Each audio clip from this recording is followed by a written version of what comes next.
नमस्कार प्रणाम स्वागत है अपने सबके मिथिला 24/7 पर हम हरिशंकर झा क्षेत्र भर के किछ नव जानकारी के संग क्षेत्र भर के किछ नव खबर के संग अपने सबक समक्ष उपस्थित छी।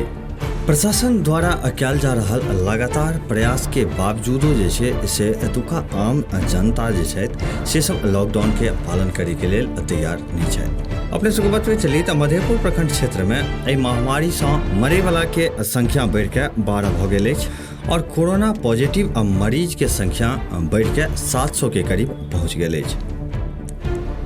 लेकिन तकर बावजूदो एतुका जे आम जनता सब छथि से सब लॉकडाउन के पालन करे के लेल बिल्कुल तैयार नहीं छथि। अपने सब देख सकै छी जे मधेपुर गांधी चौक के निकट से मधेपुर थाना के समीप तक ई भीषण जाम जे आइ भोर करीब 10 बजे लागल छल से अपने सब देख सकै छी।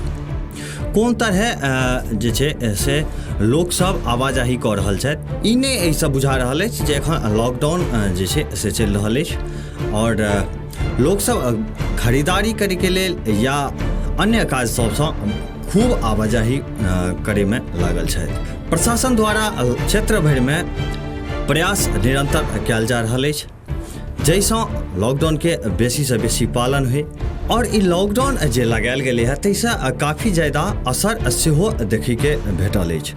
मधेपुर में जतऽ 700 कुल संक्रमित के संख्या पहुँच गेल अछि ओतहिए पिछला 2 दिन में 212 गोटे के जांच में मात्र 8 गोटे संक्रमित पायल गेल छथि। शुक्र दिन रैपिड एंटीजन किट से 212 गोटा के कोविड टेस्ट कयल गेल छल जाहिमे से 8 गोटा कोरोना संक्रमित पायल गेल छलाह। लैब टेक्नीशियन बलराम कुमार यादव कहै छथि जे पीएससी पर 48 गोटे के कोविड टेस्ट कयल गेल जाहिमे 5 गोटे पॉजिटिव पायल गेला जखन कि प्रसाद पंचायत के खेड़ी गाम में कैंप लगा के 164 गोटे के कोविड टेस्ट कयल गेल जाहिमे से सिर्फ 3 गोटे कोरोना वायरस से संक्रमित पायल गेला। ओतहिए 26 गोटा के सैंपल लऽ के RT-PCR टेस्ट के लेल मधुबनी भेज देल गेल छल। एहि तरह मधेपुर में शुक्र दिन 8टा नव कोरोना पॉजिटिव मरीज भेटलथि हैं। ओ कहलनि जे बृहस्पति दिन पीएससी पर 29 गोटे के टेस्ट कयल गेल छल जाहिमे से सब गोटे निगेटिव छलाह। तऽ ई लॉकडाउन कतौ न कतौ कारगर साबित भऽ रहल अछि और जतेक गोटा क्षेत्र के जतेक भी जनता छी तिनकर सबके इहो कर्तव्य बनैत अछि जे लॉकडाउन के बेसी से बेसी पालन करी, बिना कोनो जरूरी काजे बाजार हाट नहीं जाए, अपना घर में रही। लेकिन एखुनका ये दृश्य जे अपने सब देख रहल छियै इस दृश्य लॉकडाउन के धज्जी उड़बैत इस दृश्य अपने सब के सामने अछि और एहन तरह के भीषण भीड़ के बाद जे छै से केहन तरह के स्थिति उत्पन्न भऽ सकैत अछि से अपने सब सोचि सकै छी। ओतहिए आगू बढ़ैत अपने सबके बतबै चली तऽ मधेपुर में सामुदायिक किचन के शुरुआत भेल अछि। लॉकडाउन के दौरान जिला प्रशासन के तरफ से मधेपुर प्रखंड मुख्यालय में प्रखंड स्तरीय सामुदायिक किचन के शुरुआत बृहस्पति दिन साँझ में भेल। अंचलाधिकारी सह सामुदायिक किचन के नोडल पदाधिकारी पंकज कुमार सिंह कहलनि जे संक्रमण के चेन के तोड़े के लेल सुबह में लॉकडाउन लगायल गेल अछि।